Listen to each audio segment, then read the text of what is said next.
अस्सलामुअलैकुम मेरी प्यारी सी यूट्यूब की फैमिली, क्या हाल चाल है आप सबके। आई होप आप सब बिल्कुल ठीक होंगे। मैं भी बिल्कुल ठीक हूँ अल्हम्दुलिल्लाह से। सो फ्रेंड्स, आज हम बनाने वाले हैं बहुत ही मज़ेदार सी जिंगर चाट।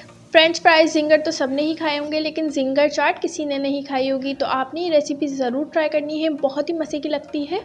सो फ्रेंड्स, वीडियो अच्छी लगे तो लाइक कर दीजिएगा, और जो मेरे चैनल पे न्यू है जल्दी से अपने प्यारे साथ उसी चैनल को सब्सक्राइब कर दीजिएगा। तो चलिए बहुत ही मज़ेदार सी जिंगर चाट बनाना स्टार्ट करते हैं। तो सबसे पहले हम एक बाउल में 1 प्याला मैदा छान लेंगे।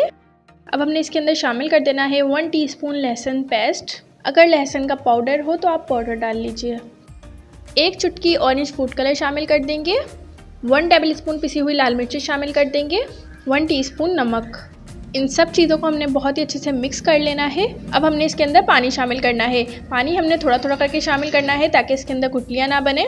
इसको हमने ज़्यादा पतला नहीं करना है। इसकी कंसिस्टेंसी ऐसी होनी चाहिए कि चमचे के ऊपर अच्छे से स्टिक हो जाए, और अगर हम इसके अंदर फ्रेंच फ्राइज डालें तो इसके ऊपर भी अच्छे से कोट हो जाए। इस तरीके की कंसिस्टेंसी हमने रखनी है इसकी। ज़्यादा लिक्विडी नहीं करिएगा वरना क्रम्स नहीं बन पाएंगे। इसको हमने बहुत ही अच्छे से मिक्स करना है ताकि इसके अंदर कोई भी लम्स वगैरह ना रहे। 1 चुटकी के बराबर हम इसके अंदर बेकिंग सोडा शामिल कर देंगे। इसे भी बहुत ही अच्छे से मिक्स कर देंगे। तो यहाँ पे मैंने आलूओं को काट के पानी के अंदर भिगो के रख दिया है ताकि आलू काले ना हो। अब हमने एक बाउल लेना है। बाउल के अंदर हमने 1.5 प्याला मैदा शामिल कर देना है। हमने इसके अंदर सिर्फ और सिर्फ ½ टीस्पून नमक शामिल करना है।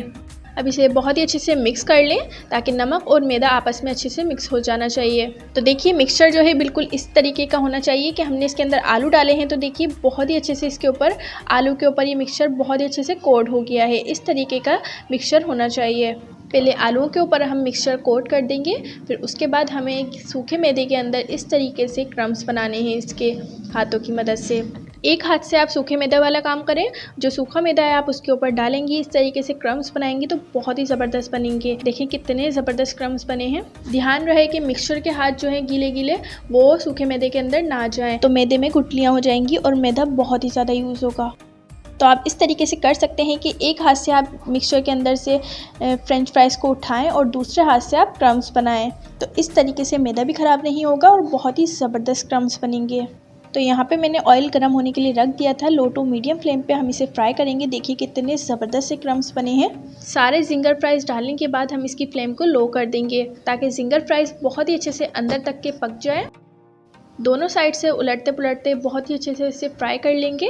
देखिए इसके ऊपर कितने ज़बरदस्त क्रम्स बने हैं। तो देखिए यहाँ पे लाइट गोल्डन कलर आ गया है। अब हमने इन्हें बाहर निकाल लेना है। तो देखिए इसके ऊपर देखिए कितने ज़बरदस्त क्रम्स बने हैं। ये आलू तो बिल्कुल लगता ही नहीं है। जब आप खाएंगे तो जब आपको पता चलेगा, ये ऐसा लगता है बिल्कुल जैसे हम चिकन जिंगर खा रहे हैं। आप इसकी चाट बना के भी खा सकते हैं, जो कि मैं आपको बनाना सिखाऊंगी। आप इसे ऐसे भी खा सकते हैं। ये बहुत ही मज़े के लगते हैं और इतने क्रिस्पी क्रंची होते हैं कि खाने वाला भी खाता ही रह जाए। तो यहाँ पे मैंने चाट बनाने के लिए 1 अदद टमाटर लिया है। टमाटर को मैंने छोटे छोटे पीसेस में काट लिया है, और 1 अदद मैंने यहाँ पे प्याज लिए है। प्याज को भी छोटा छोटा बारीक बारीक काट लिया है।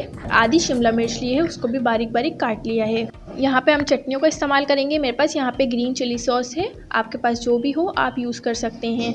अक्सर घरों में चटनी बनी ही होती है। जो भी चटनी आपके घर में बनी हुई हो वो ले लें। ½ लेमन, और यहाँ पे है मेरे पास दाल मोठ। दाल मोठ भी इसके अंदर बहुत ही अच्छी लगती है। अब हमने एक बाउल लेना है। बाउल में हमने जिंगर फ्राइज़ को छोटे छोटे पीसेस में तोड़ लेना है। वेजिटेबल्स में ½ लेमन जूस शामिल कर दें और अच्छे से मिक्स कर दें। सारी वेजिटेबल्स को जिंगर फ्राइज़ के अंदर शामिल कर देंगे। अब ऊपर से हम इस तरीके से ग्रीन चिली सॉस शामिल कर देंगे। थोड़ी सी ऊपर से इस तरीके से चटनी शामिल कर दें। देखिए जितनी आपको पसंद हो उतनी आप इसके अंदर शामिल कर सकते हैं। अब ऊपर से हम इस तरीके से दाल मोठ शामिल कर देंगे इसके ऊपर। देखिए कितनी मज़ेदार सी चाट लग रही है। ये बहुत ही मज़े की लगती है। और बस अब हम इसे बहुत ही अच्छे से मिक्स कर देंगे, और जो पीसेस मुझे बड़े लग रहे थे यहाँ पे मैंने उसे थोड़ा सा और कट कर लिया है।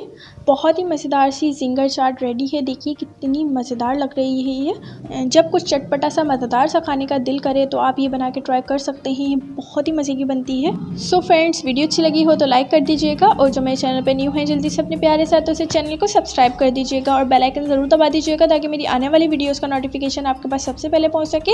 और ज़्यादा से ज़्यादा अपने फ्रेंड्स फैमिली मेम्बर में इस रेसिपी को शेयर कीजिएगा। अब मिलता है नेक्स्ट वीडियो में। जब तक के लिए अल्लाह हाफिज़।